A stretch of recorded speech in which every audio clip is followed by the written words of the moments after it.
Racist cop shoves black woman unaware her silent bat scan triggers federal lockdown on his precinct. Hello everyone. Before we begin today's story, I have a small favor to ask. Please hit subscribe and turn on the notification bell so you never miss our channel's new videos. It's quick, free, and the best way to support us in bringing you more dramatic stories. Your support means the world to us. Where are you watching from? Drop your city or country in the comments below.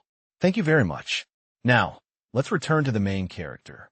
Officer Daniel Whitmore had worn the uniform for 12 years, long enough to believe the building behind him belonged to him more than to the city that paid for it.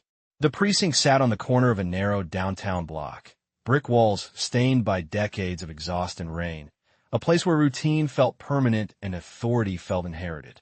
Daniel stood at the front steps that morning, shoulders squared, scanning faces as people passed, measuring them the way he always did, by instinct rather than reason.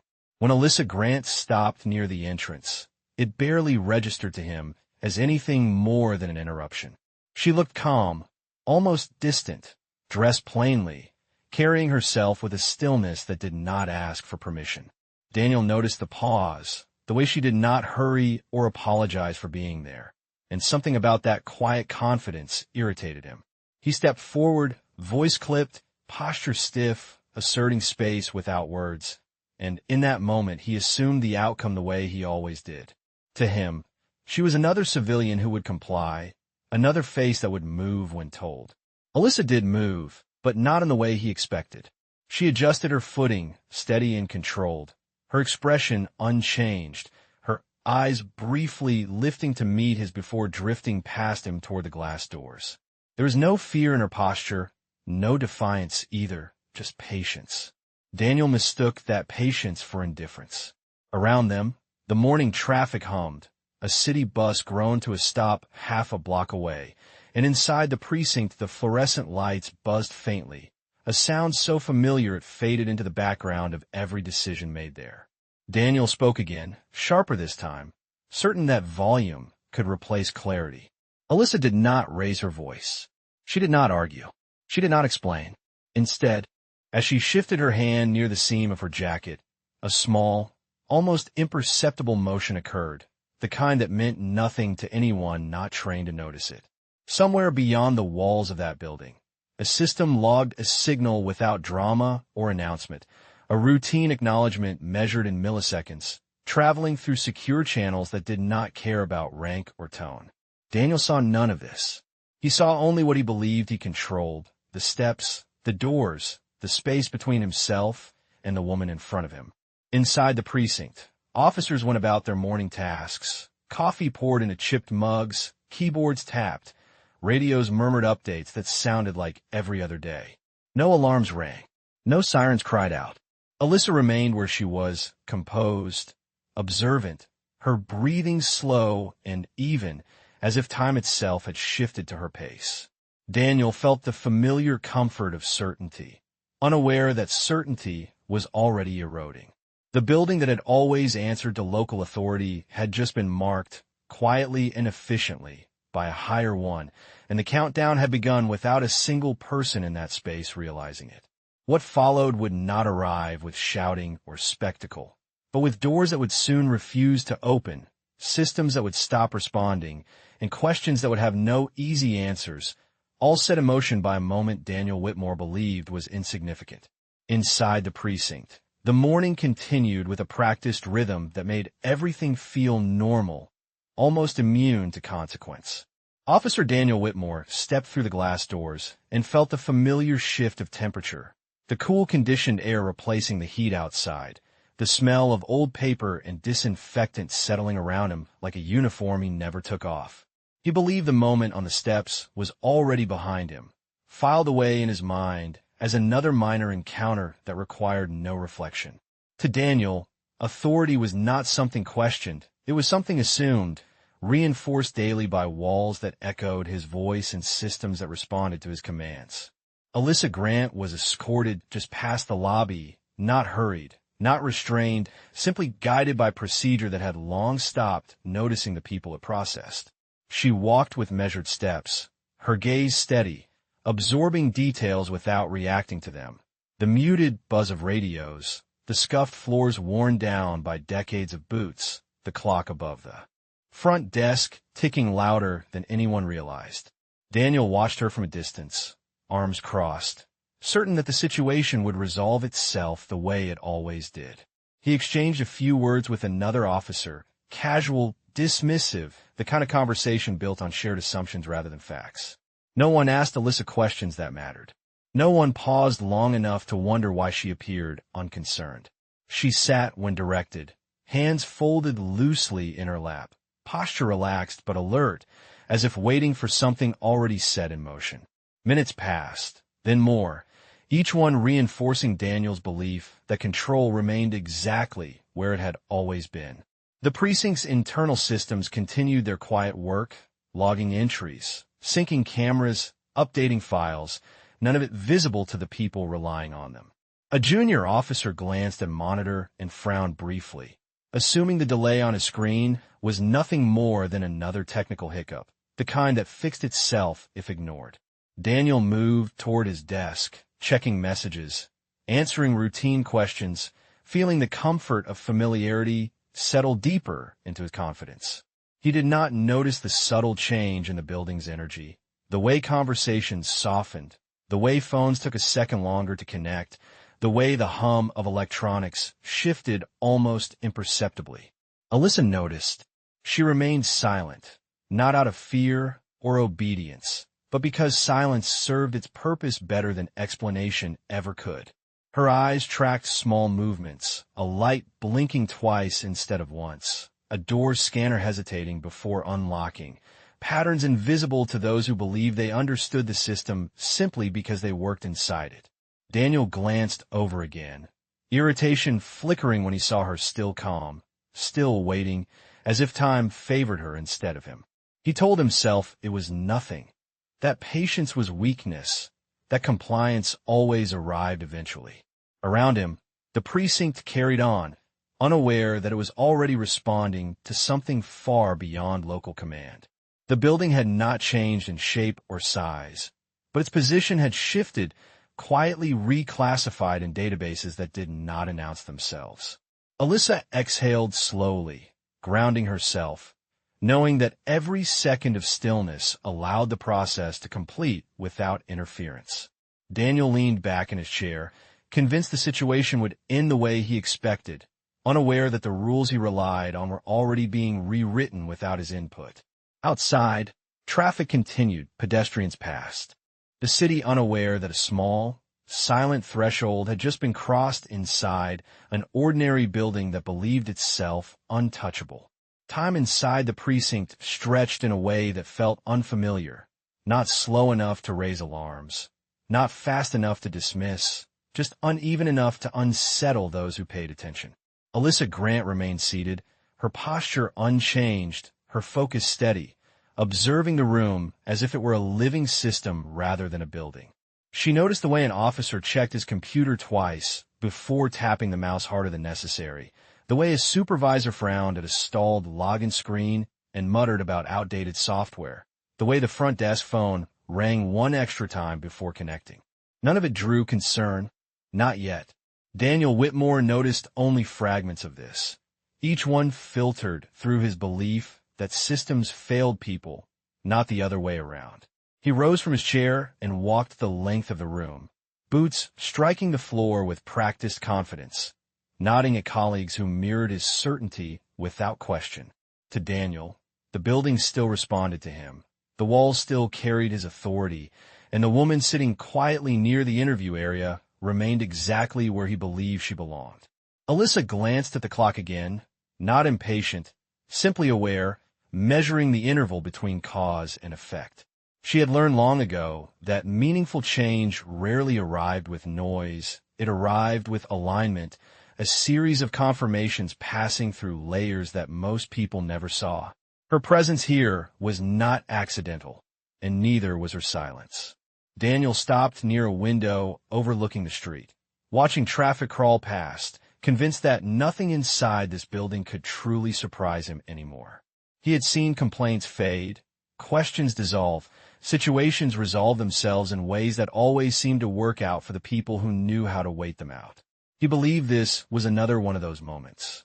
Behind him, a printer whirred, then paused, then reset itself without explanation.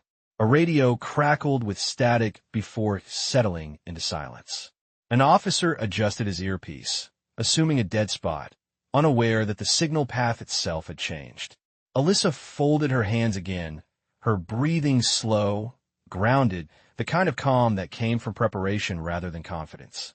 She did not look at Daniel when he spoke again, his tone clipped, professional, dismissive, reinforcing a hierarchy he assumed was intact.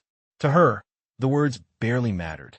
The process was already past the point where conversation could alter it. Somewhere beyond city limits, access permissions updated, credentials cross-verified, redundancies confirmed. Inside the precinct, no one announced anything, no alert chimed, no red light flashed. The absence of spectacle was the point. Daniel returned to his desk and checked the time, irritation flickering when he realized how much of his morning had been spent on what he still considered a minor disruption. He sent a message that took longer than usual to deliver and frowned, tapping the screen as if pressure could speed it up. Alyssa noticed the subtle tightening of his jaw, the first sign that certainty was beginning to crack. She remained still, aware that the next phase would not require her to say a single word. The building around them continued to function, but only just like a door that still looked solid even after the lock had been disengaged from the other side. Daniel leaned back again, exhaling, convincing himself that control was simply taking its time to reassert itself. He did not realize that the silence he dismissed as delay was actually confirmation, nor that the ordinary morning he expected to resume was already being replaced by something far larger than him, moving with precision, patience, and an authority that did not need his acknowledgement to take effect. The shift in a room became harder to ignore as small frustrations began stacking into something heavier, something that pressed against the edges of routine. Officer Daniel Whitmore felt it first as irritation, a tightening in his chest that he dismissed as annoyance rather than warning. He stood and addressed the room with clipped efficiency, assigning tasks, asking for updates, expecting the familiar rhythm of compliance to settle his nerves. Instead, responses came half a second slower than usual, acknowledgments delayed just enough to feel off. Alyssa Grant remained where she was, still and composed, her attention focused inward and outward at the same time, listening not just to voices but to the absence beneath them. Daniel noticed her calm again and mistook it for stubbornness. He spoke to her directly now, his words formal but edged, reinforcing boundaries he believed were unshakable, reminding her where she was and who he was within those walls. Alyssa met his gaze briefly, her expression neutral, neither challenging nor apologetic, as if his words were already outdated by events he could not see. That unsettled him more than defiance ever would have. Around them, the precinct continued to function, but the strain was visible in subtle ways.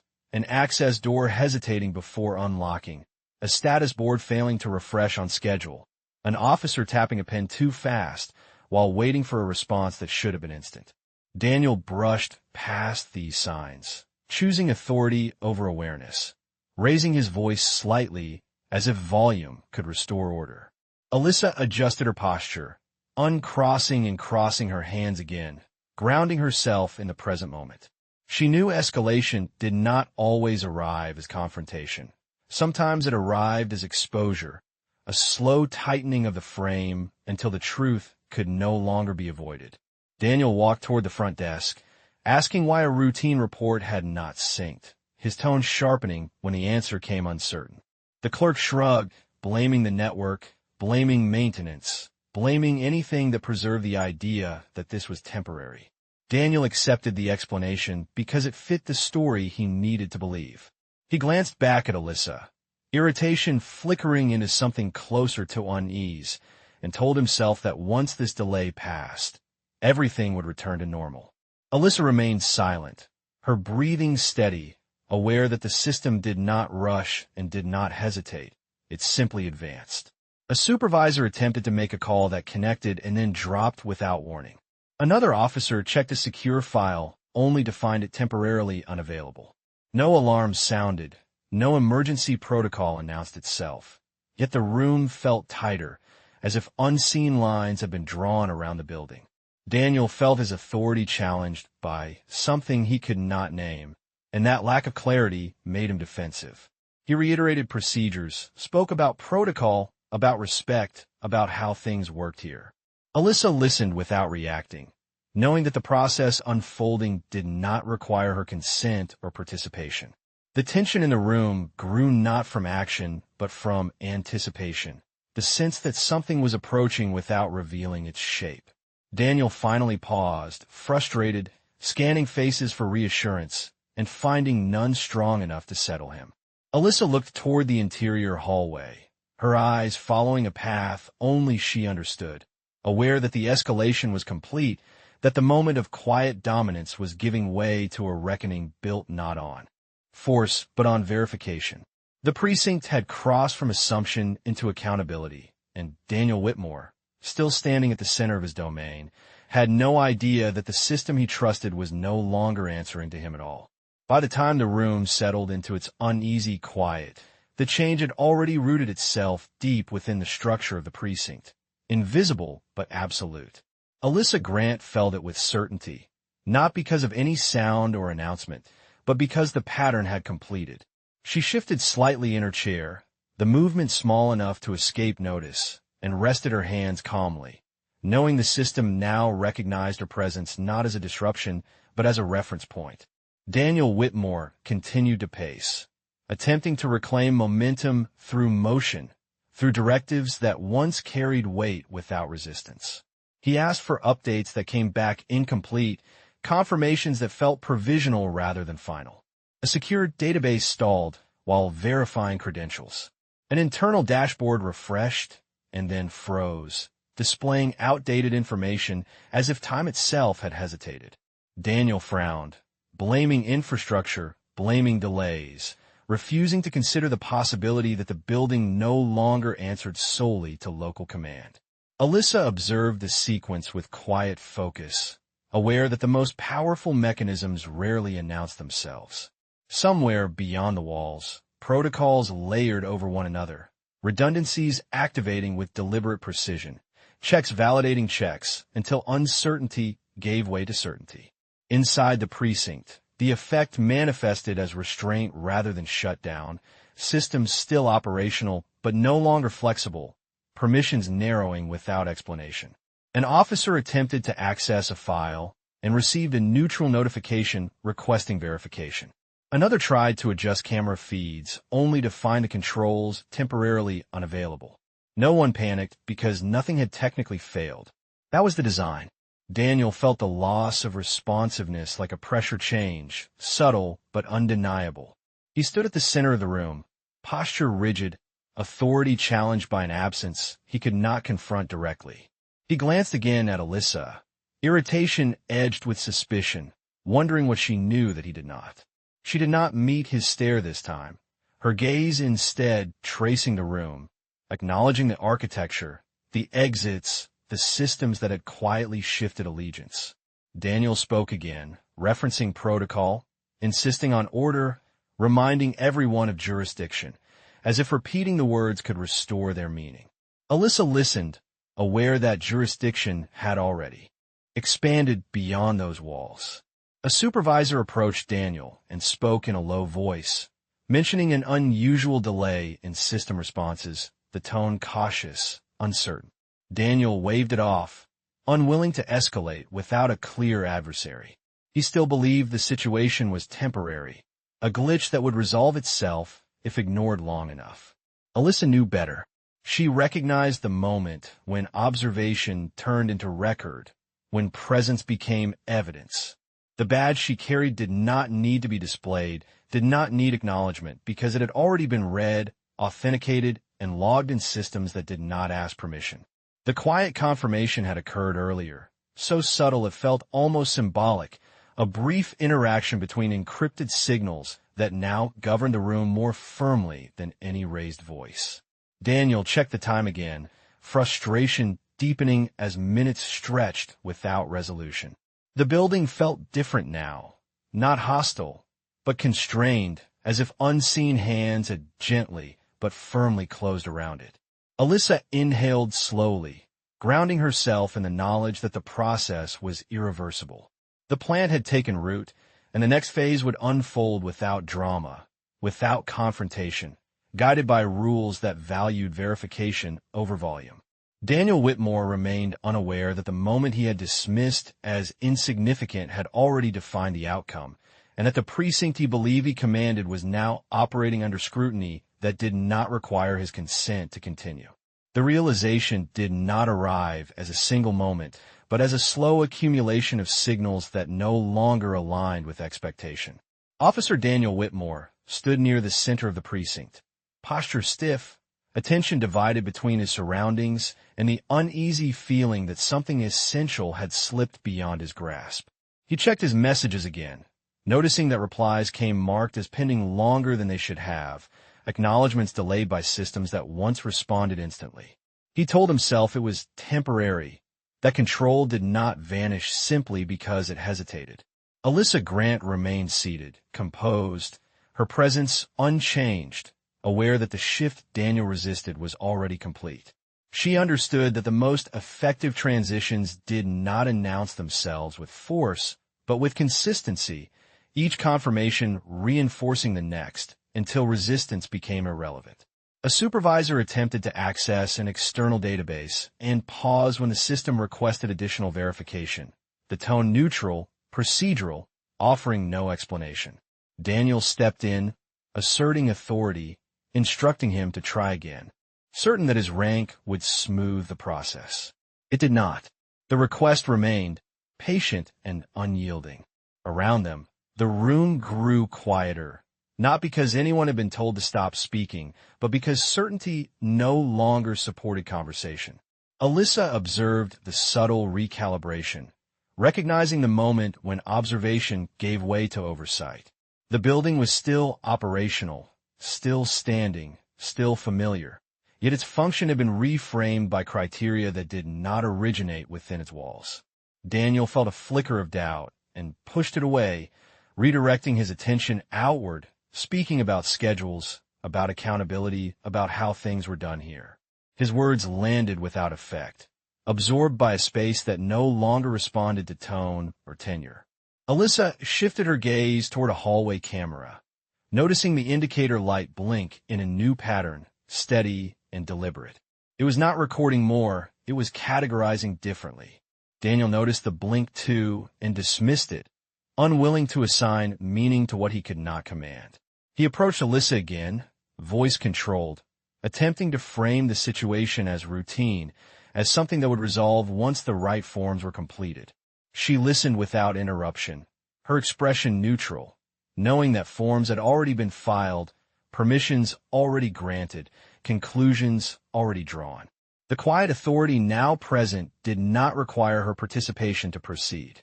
A phone rang at the front desk and stopped abruptly, as if the call had been rerouted without ceremony. An officer looked up, confused, then returned to his work, trusting that the system knew what it was doing. Daniel felt the trust beneath his feet erode, replaced by something colder, more exacting. He glanced at the exits, at the doors he had passed through countless times, unaware that their status had already been updated, not locked, not closed, simply reassigned. Alyssa inhaled slowly, grounding herself in the knowledge that escalation did not always mean confrontation. Sometimes it meant containment, a narrowing of options until truth became unavoidable. Daniel stood still now, his movement paused not by instruction but by instinct, sensing that pushing further would only expose the limits of his influence. He did not yet understand that the process unfolding did not measure him by intent or reputation, but by record and verification. The building continued to hum, restrained and focused, operating within parameters Daniel had never seen, but Alyssa recognized immediately. The moment for explanation had passed, replaced by a phase where systems spoke to systems, where oversight replaced assumption. Daniel Whitmore remained at the center of the room, surrounded by familiar walls that no longer answered to him, while Alyssa Grant waited calmly, aware that the next development would arrive not as an argument, but as a fact. The confirmation arrived without ceremony, slipping into the room the way certainty always did, quietly and without asking permission. Alyssa Grant felt the shift before anyone spoke, a subtle tightening of the process as layers aligned and the final verification completed. The building did not react outwardly, yet its behavior changed, doors responding with deliberate precision, systems settling into a controlled state that felt intentional rather than accidental. Officer Daniel Whitmore sensed it as a loss of momentum, the familiar elasticity of his authority replaced by resistance that did not argue or explain itself. A notification appeared on a central monitor, brief and neutral, indicating a status change that did not specify cause or duration. Daniel stepped closer, reading it twice, then again, expecting clarity to follow. It did not. Around him, officers paused, attention drawn not by alarm but by instinct, recognizing the presence of oversight even if they could not yet name it. Alyssa remained composed, her posture unchanged, aware that the moment she had anticipated had arrived exactly as designed. The system had moved from observation to control, not abruptly, but decisively. Daniel attempted to override the restriction, entering credentials with confidence born of habit, only to be met with a request for higher authorization. He frowned, trying again, convinced persistence would prevail. The request remained, calm and unmoved. The room grew still, not frozen, but attentive, as if everyone sensed that the hierarchy they relied on had been temporarily suspended. Alyssa glanced toward the main entrance, noting how the access indicator held steady, neither open nor closed, simply governed by rules that no longer originated locally. Daniel's voice cut through the quiet, firm but uncertain, asking who had initiated the change, demanding an explanation. No one answered because no one yet had one. A supervisor checked an internal channel and found it restricted, the message stamped with a designation that carried weight even without context. Alyssa understood the designation immediately, recognizing the language of interagency coordination, the careful phrasing that indicated federal oversight without spectacle. She did not announce herself. She did not need to. The silent acknowledgement that had occurred earlier now manifested as structure, as containment, as clarity replacing assumption. Daniel felt the room tilt against him, not physically, but procedurally, the rules he enforced now enforcing something else. He looked again at Alyssa, recognition beginning to form, not of her identity, but of her role within a system he had underestimated. She met his gaze calmly, neither triumphant nor defensive, simply present, embodying a kind of authority that did not need volume to be heard. A new message appeared, this one instructing compliance with temporary federal directives, language precise and non-negotiable. The precinct was not shut down, but it was no longer autonomous. Daniel swallowed, the weight of the moment settling into his posture, realizing that the control he believed absolute had always been conditional. Alyssa stood slowly, her movement unhurried, signaling readiness without confrontation. The room watched her now, understanding that whatever came next would not be decided by argument or rank. The system had already spoken, and it had done so without raising its voice.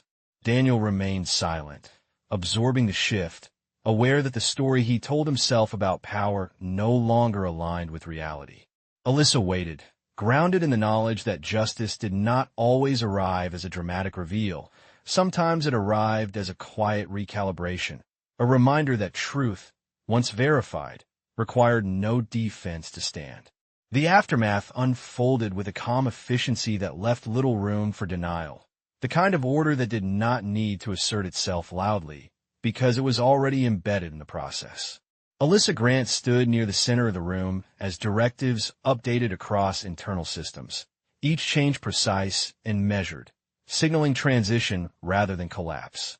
The precinct continued to operate, but under constraints that clarified responsibility and removed discretion where it had once gone unquestioned. Officer Daniel Whitmore watched as familiar privileges recalibrated into monitored permissions, his access narrowing without argument or accusation, just confirmation.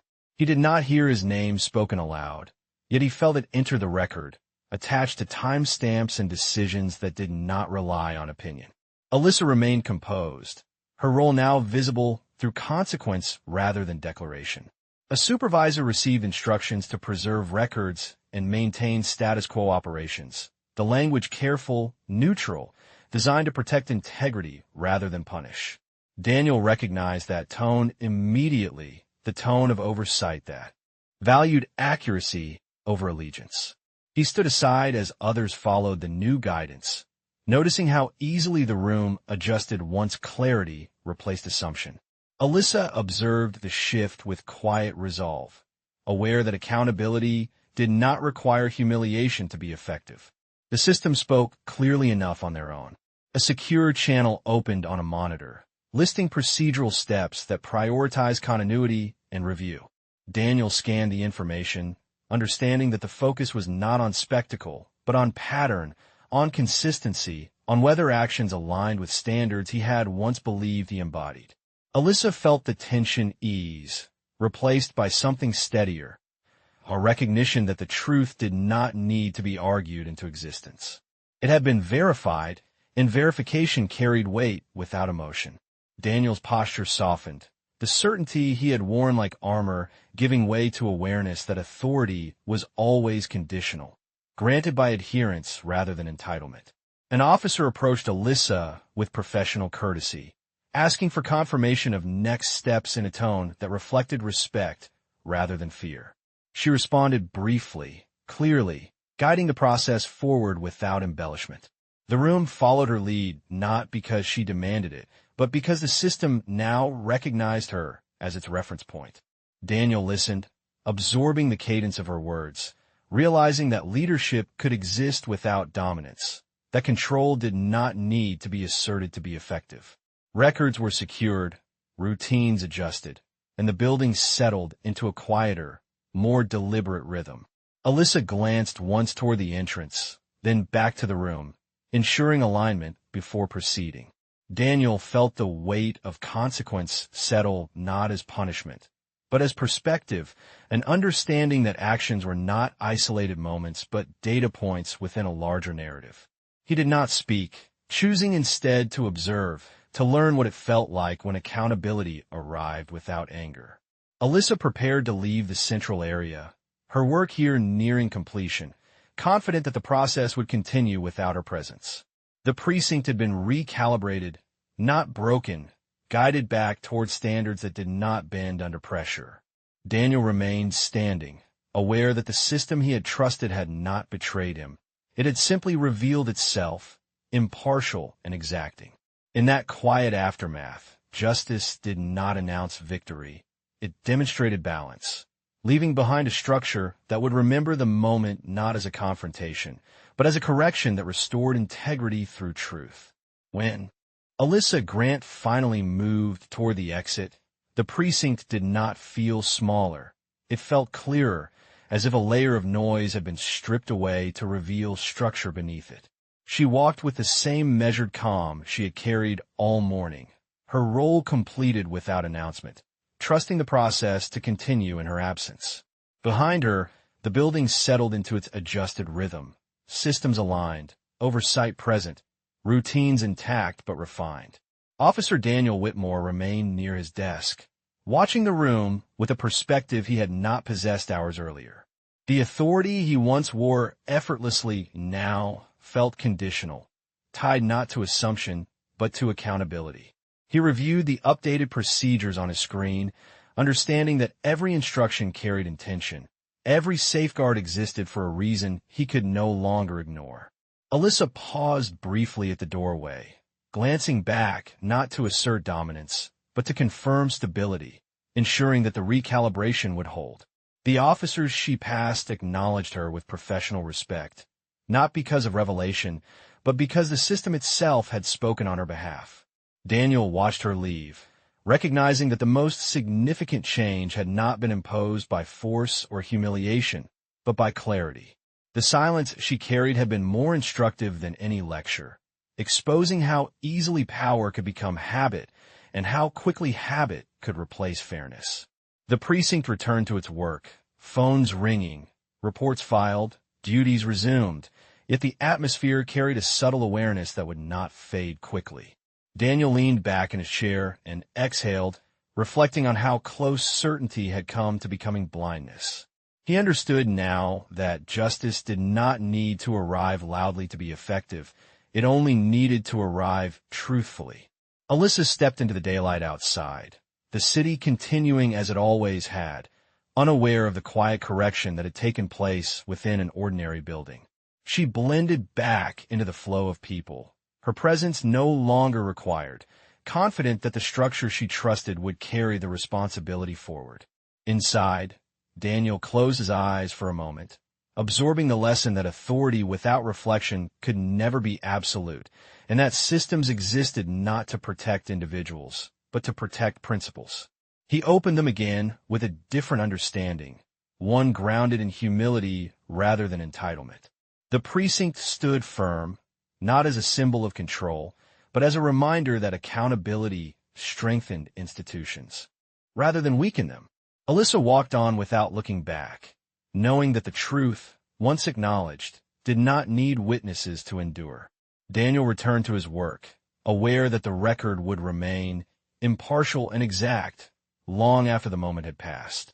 In the end, there was no spectacle, no dramatic victory declared, only a quiet affirmation that justice did not belong to those who claimed it the loudest, but to those who upheld it when no one was watching, and that sometimes the most powerful correction was delivered not through confrontation, but through a system finally doing what it was always meant to do.